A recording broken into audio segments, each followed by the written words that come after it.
2020 was the year of epic change. In that year alone, you learned how fast a basic commodity could disappear. Or maybe you learned how fast a nation could break.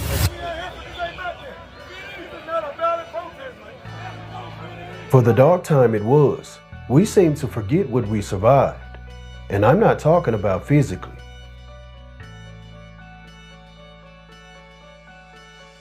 As the world burned fiery red and the hospitals reached capacity, people still managed to live life around it like nothing mattered. In the year of 2020, the United States had the largest crime rate since the year of 1905.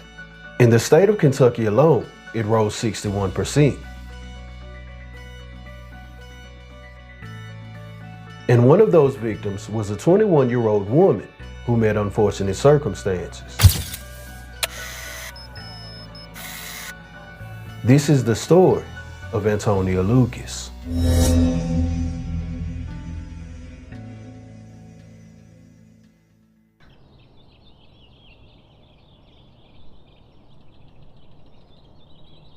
December 14th, 1999.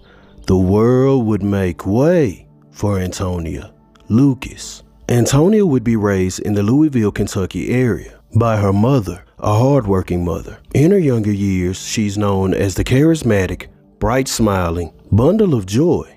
And if you have the privilege of encountering her, her contagious smile could lift you up at a low moment. Growing up, her mother tried to provide the best life possible. And as time begins to run its course, she would watch her smiling toddler grow into her elementary days, the days when things were magical. But as much as we would all love to stay in those magical days, time goes on and you eventually get a little bit older. And before you know it, you're a high schooler. While in school, Antonia was eager to learn. She was someone who valued her future and took it seriously. She was someone who was athletic, playing lacrosse, and she was also hardworking. At the age of 15, she would start her first job, Wendy's, and she would work that job up until graduation. By the year of 2018, Antonia would graduate from Eastern High School and set out into the world as an adult.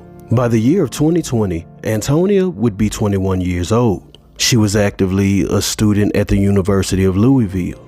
She was also employed at the United States Parcel Service, but also General Electric.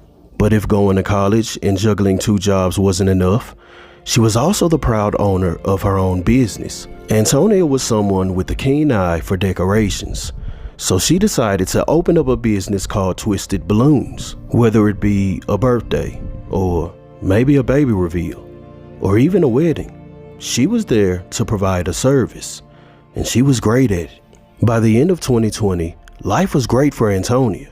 Her business was doing well, she was doing well in school, and she was looking forward to the new year, which brings us to the date of December 30th of 2020. It would be on this day that she would tell her family that she had a hair appointment, and she goes off.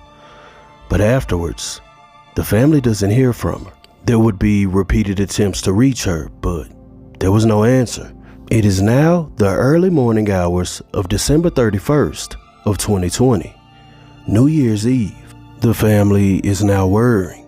There's still no word from Antonia, so they would decide to use the Find My iPhone app in order to track her location. The app would lead them to an area called Smoketown. Smoketown is a neighborhood in the Louisville, Kentucky area. Once the family reached this location, they would contact the authorities for assistance. Police then arrive at the scene. They're then debriefed on what's going on. The family lets them know that their loved one is missing. They've tracked them to this location, but they're not visible. The police then proceed to knock on only 2 doors before ultimately calling it quits.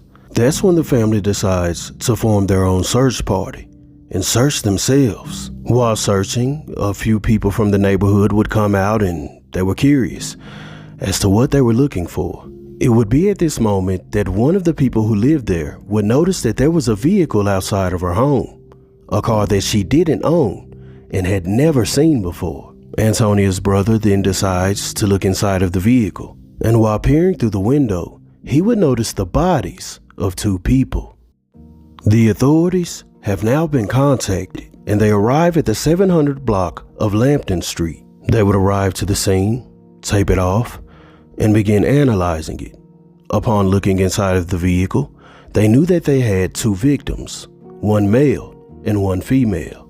The medical examiner would determine that both victims had been shot, and they also came to the conclusion that they were most likely drove to that location, and the incident occurred elsewhere. The coroner would later positively identify both victims as 23-year-old Daniel Key Jr.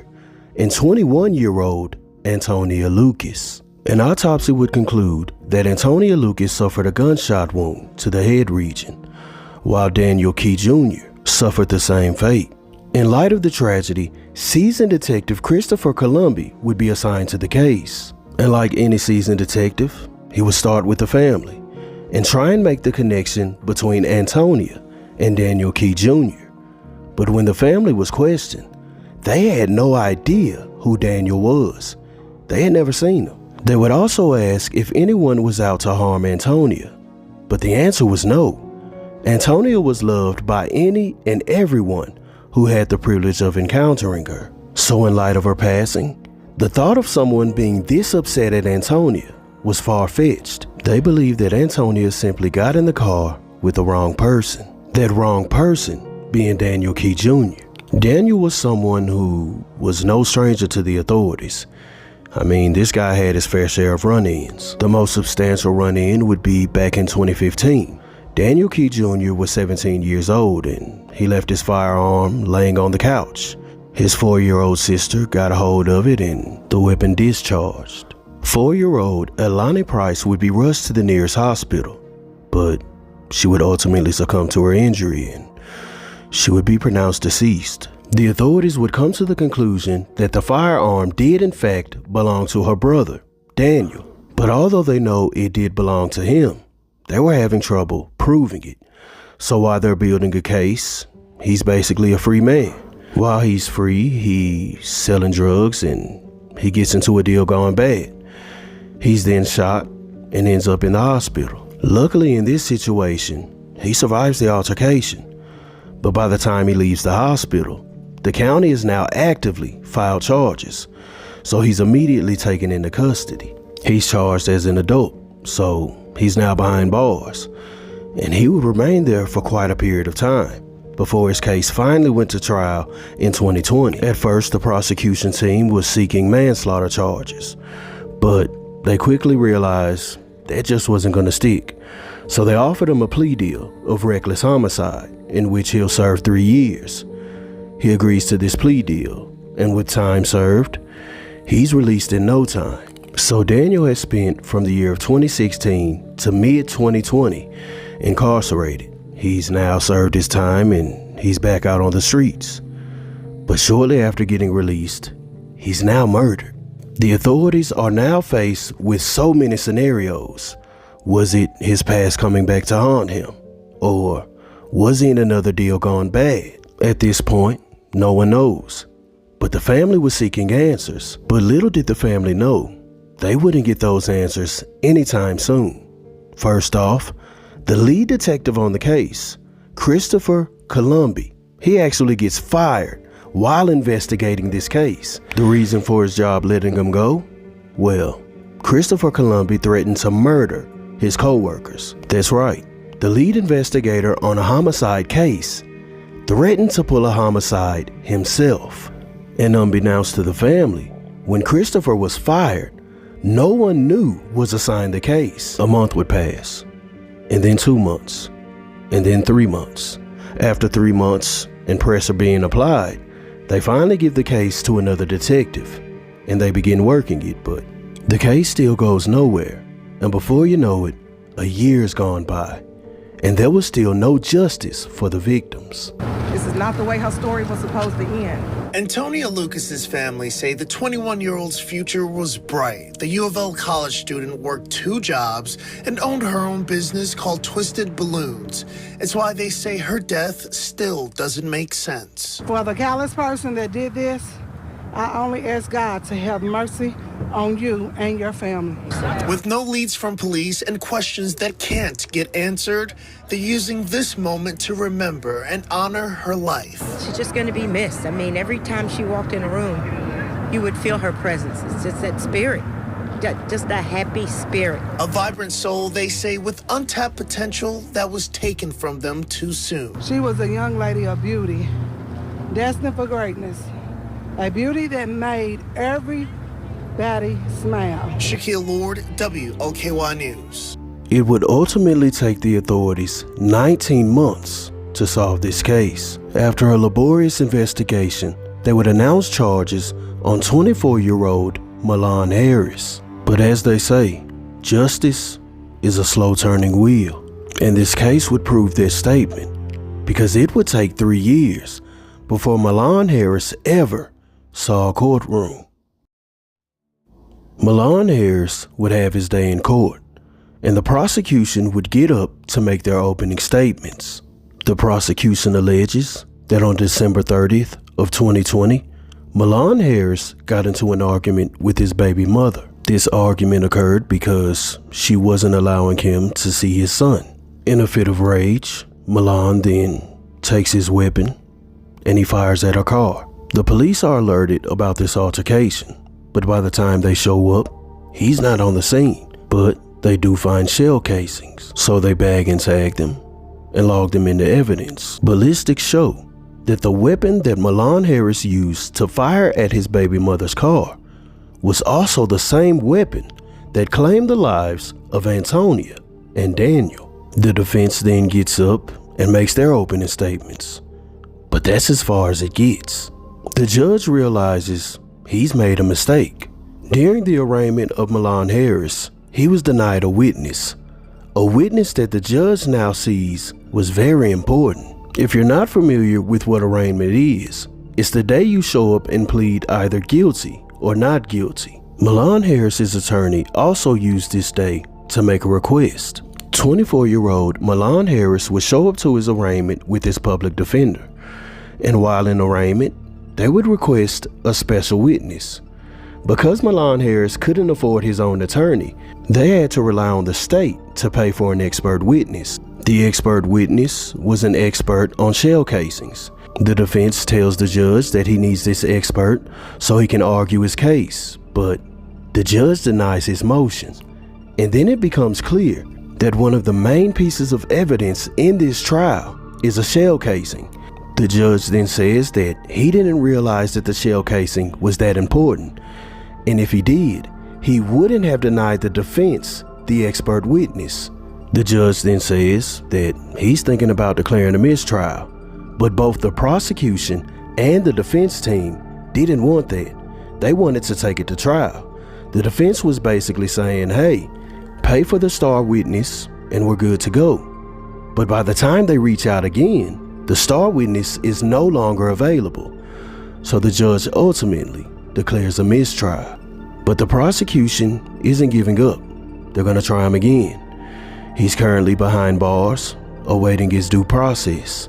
When it comes to a motive, one hasn't been explained. As far as Antonia and the other victim, Daniel, text messages show that they had only been in contact 2 weeks before the incident. This was most likely Antonia's first time ever meeting up with Daniel. As far as Milan Harris's connection to Daniel, well, Milan Harris was actually friends with him.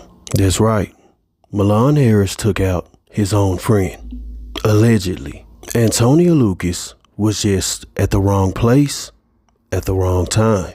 On the last day of the deadliest year in Louisville, police are yet again investigating a new homicide. 2 people were found dead inside a car in the Smoketown neighborhood around 4:30 this morning. Tonight, Gebregadgis went out there today to try to get some answers. This has been the deadliest year. More than 170 homicides have rocked the city of Louisville. And on the last day of 2020, that number has grown after 2 people were found dead inside a car parked right here by this telephone pole. We talked to a woman who lives steps away from here. She shared with us what she saw and heard this morning.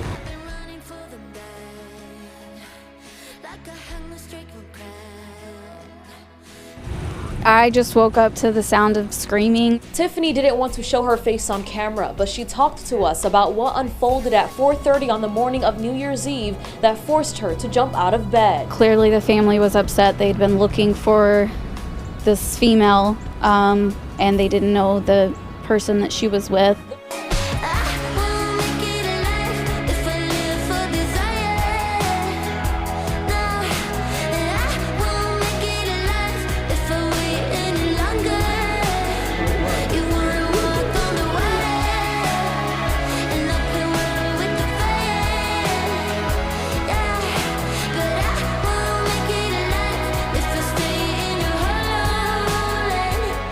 Farewell, thou art too dear for my possessing, and like enough thou knowest thy estimate. The charter of thy worth gives thee releasing, my bonds in thee are all determinate.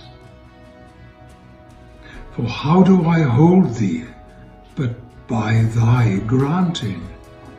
And for that riches, where is my deserving?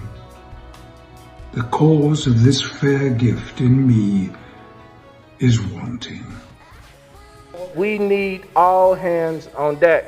Community leaders are trying to step up, like the Interdenominational Ministerial Coalition. In 2021, IMC will be working more closely with our churches, who are doing the work to see how we can magnify their violence prevention measures. Most of these ministers have seen the impact firsthand and have had to bury 2020 homicide victims. I'm sitting with them in their pain and helping them through their pain.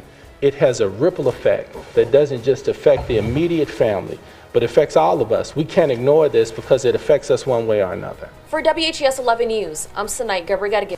What happened to Antonia Lucas is completely tragic. Someone who was truly an inspiration to those around her.